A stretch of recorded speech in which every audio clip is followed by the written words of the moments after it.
What is happening, people? It is Brian Alsruhe, neverstate.com, and welcome to this week's training video. So there is so much going on behind the scenes right now. A lot of it I can't really tell you guys about because it hasn't really come to fruition yet. It's not exact, but there's a ton of collaborations, interviews, podcasts. There's a lot of stuff going on behind the scenes right now. There's a lot of really cool opportunities that I'm going to be getting to be part of now that I'm actually healthy again. So there's been a lot of people waiting to talk to me or waiting for me to come out and see them, things like that. And I just haven't been able to. So now that I am getting better, I absolutely am going to be going out doing a bunch of those things. So you guys are going to be seeing a lot of that coming up on the channel. But out of all the interesting things that are going on, probably the most interesting thing that happened this week was that a couple videos ago, I was walking around the pond and I was just talking to you guys like I tend to do.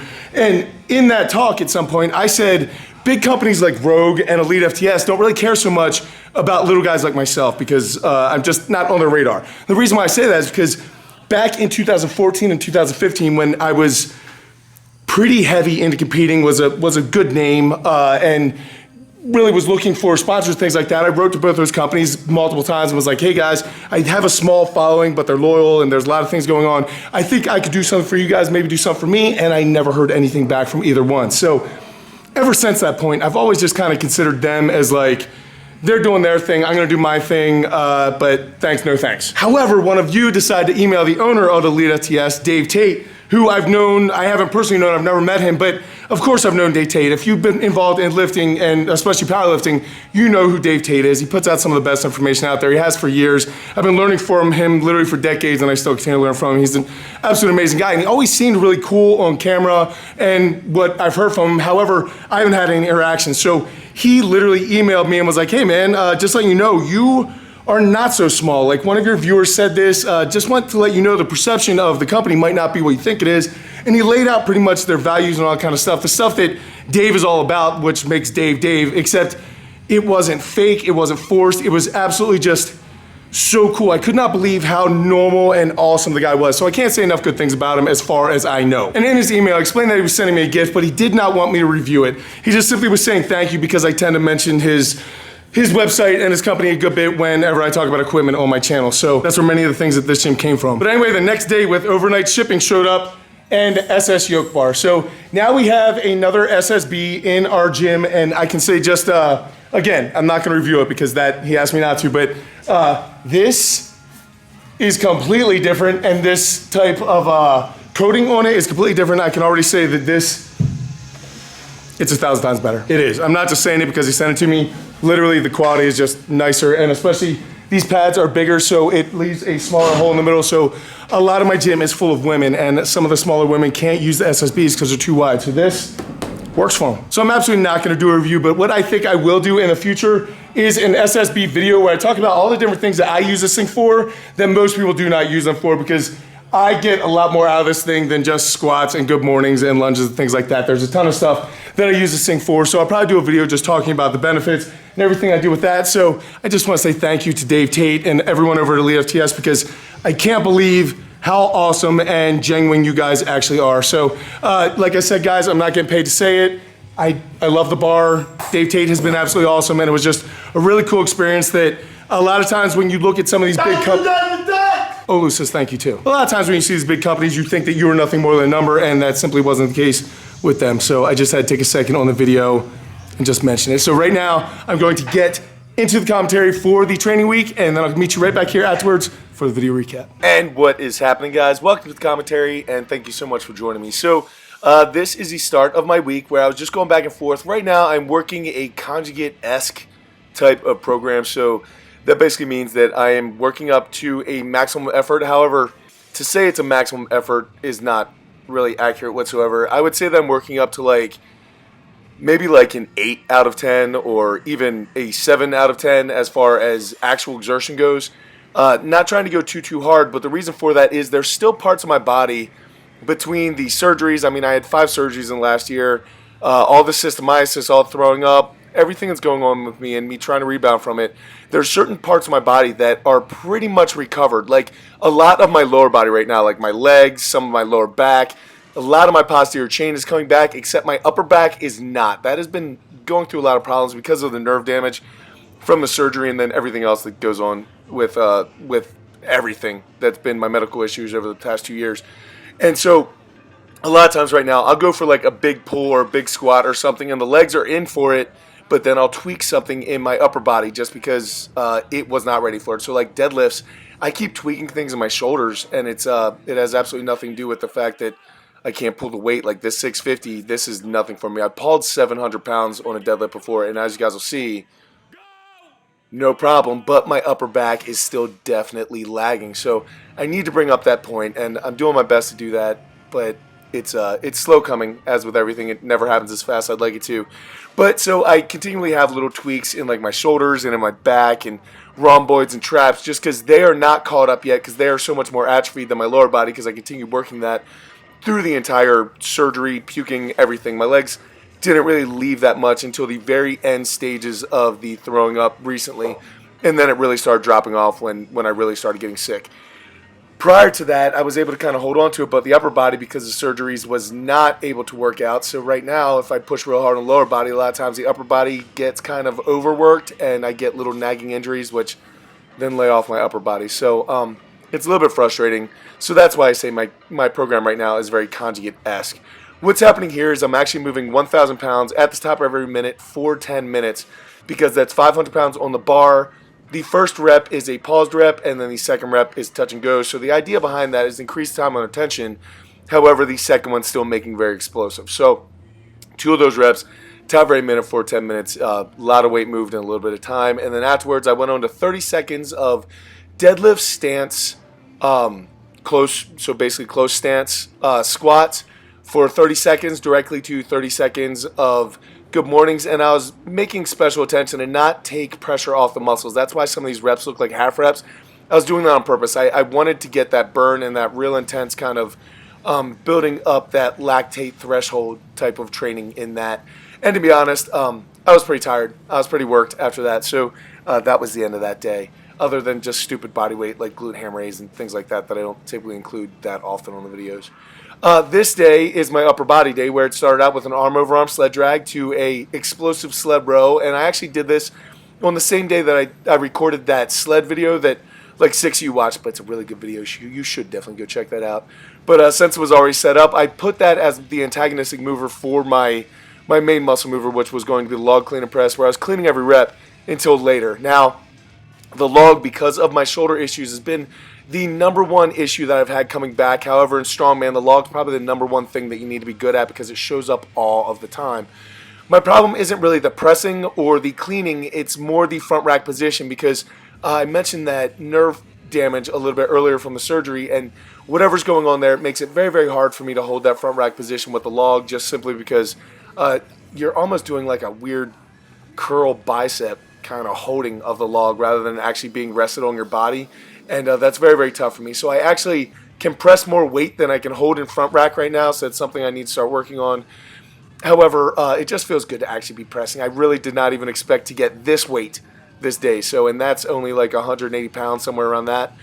So it keeps climbing, which is really, really good. Now, between these attempts, I was doing the full contact twist. If you guys don't know what those are, that bar is actually stuck into a landmine behind me, and I'm just basically twisting the same way I punch, like you're squishing a bug, twisting on the balls of your feet, to try to build up hip explosiveness and hip power, as well as obliques and things like that. So that was my core variation for that day. Now, this is probably the first thing I ever did with sleds, was explosive sled drags, and they're honestly still one of my go-tos. I can move so much weight like that, and it really gets my back going in a certain way that like a row can't, because it just can't be that explosive and that aggressive in a bent over position. But when you're able to have a weight that's kind of counterbalancing, you can kind of squat into it and really yank, your back can really start getting some explosive training that it can't get really in many other ways. So going really well. Now, I did mention at the beginning of the video a couple things that have been happening and a lot of opportunities, and like I say, I try not to mention too many, because then if they don't come to fruition, I look like an idiot and you guys get disappointed. So try not to do too much of that. However,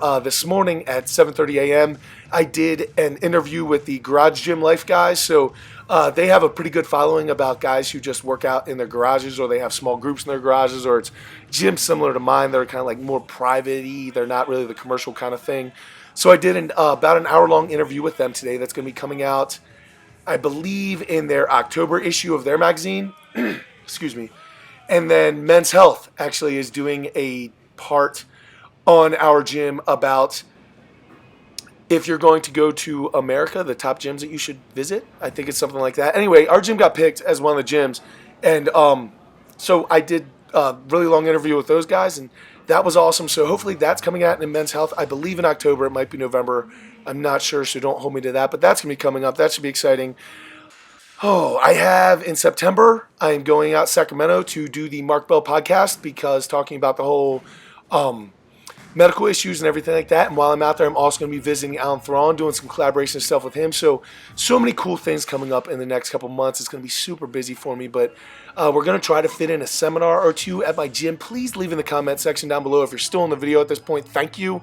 But if you do, in the comment section down below, if you'd be interested in coming out to a seminar at my gym, please let me know. I'm really, really afraid that I'm going to hold a seminar and no one's going to show up and I'm going to look really stupid. So if you guys are interested and you would actually be willing to make the drive out or a flight out or whatever the case may be, please let me know in the comment section, because it's something that we're trying to get together maybe in about a month and a half, 2 months, maybe October, later October, kind of November type of time. So if you guys would be interested in it, please let me know. And also what things you guys would like to see me cover in a seminar. So it'd be the first one we've ever held at Never State. It's something that we want to do. And also, if you guys did not know, our gym kind of has a tryout policy more so than a you can just come sign up, because we don't allow people to just come sign up. You need to come in and we need to see what you can do, not necessarily your strength. Like, we don't care if you lift 5 pounds or 500, 5,000 pounds. We really don't care. What we care about, that was a good miss on that medicine ball, but what we really care about is if you have heart, if you're willing to give what you have.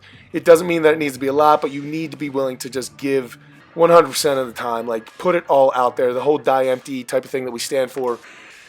And I'm thinking about using a seminar as a way for people who are interested in coming to join the gym as almost like a tryout for them. They can come out that day and we see how good they are, what type of technical ability they have, as well as what type of heart they have. Because a seminar with me, you will leave tired and sweaty. Trust me, the ones I've run at Joey Satsmary's gym, everyone seems to like. I enjoy doing them, but people definitely, there's always competitions and head-to-head kind of, there's lots of cool things that go on that make you better. This is actually the last day of my workout. That last day prior to this was my dynamic effort day, using the brand new SSB bar that Tate gave to me that I talked about at the beginning of this, and I love that bar. It is much better than the Rogue bar. I do have to say that. Not in like a mean way to Rogue, just in a matter of fact, it's just a higher quality. It just is. And I'm trying to get a tag in. Oh, we're never going to make the WWE. Anyway, what I'm doing here is this is conditioning with the team conditioning on Saturday mornings. A lot of times the whole team gets together and does conditioning, and sometimes I jump in if I'm feeling good enough. And what we're doing is 3 minutes work, 1 minute rest for 4 rounds. So 12 total minutes of work with the 1 minute rest in between. And what it was 5 pull-ups to 5 sumo deadlift high pulls, 5 burpee lateral jumps to 5 box jumps, and then 40 flutter kicks. And you went through as many times as you could in that 3 minute span. Wherever the time got stopped, that's where you left off. You picked right back up where you were. So you don't start back up at the top. This type of conditioning is such a good way to go because everyone can work at their own pace. However, one individual can completely change it. If one person starts getting after it, the rest of the people will automatically kick up their game and just start going harder. So a really lot of fun to do with a lot of people. Kona's always trying to coach me. I'm not interested in your coaching, Kona. But he didn't leave me alone pretty much for the rest of the time after that. He finds it really funny to get in my way, as you can see. He's like, look, Dad, I can jump on tires. I actually messed that up because of him. I didn't want to jump on him and I missed. And then he's like, nope, you're done. You're done conditioning. I don't like this. Not happy with it. After this, guys, like I talked about some of my shoulder tweaks, just going over a little bit of stuff. I didn't think I had. My shoulders were feeling good enough to do any dynamic stuff where I'm sticking bands on the barbell and ripping it around. So I just thought some slow, controlled, getting some volume stuff in would be good. So this is something I've never done before, and I'm actually going to start throwing into some of my carries that I'm going to do a video on very soon, is the Swiss bar. And I was doing, a lot of people want to know how they can do giant sets in a commercial gym. This is exactly how. You row, standing over top the bench, you unrack it from the bar. At the end, you re-rack it, and then you lay down on the bench, you do the thing, and then you do your abs. There's a giant set for your upper body. But as you guys saw, I'm doing rows with the Swiss bar, but I'm holding it to my body. And then to get it back up into the rack, I was kind of doing a good morning and then holding it there and placing it. But I found that was a great way. Those different handles provided completely different stimulus for me in order to practice different holds for like a Husfeld stone versus a keg versus a sandbag. Walking just like that, how I was re-racking that bar is going to be an awesome thing that I've never thought about doing before, but I am going to start playing around with this week to see if I can come up with some good ideas for you guys, because I think that could be a game changer for some of you who do not have access to any strongman equipment, but you might have some sort of Swiss bar or curl bar similar to that with some neutral grips, and I think that's going to be a game changer for you. So really excited to play with that and hopefully show you guys things. I thank you guys so much for your help and staying with me. All right, guys, and we're back. So as you can see, some of my strength's coming back, some of it is not. Some of it's just kind of all over the place because of my schedule and all the craziness that goes on during the week. But man, feel really, really good about my training right now. I'm inspired to be back in the gym. I'm excited to be training. Don't always have as much time as I'd like, and sometimes dogs running away and different things get in the way. But man, I'm enjoying this so much. I'm really enjoying making the videos, enjoying training, enjoying coaching people. I absolutely live the life of my dreams. So I just thank you guys so much for giving me this opportunity. I truly do. I will catch up with you guys later in the week. Until I do go out to something amazing in your lives, keep working hard, people. Be nice to each other. I'll see you then.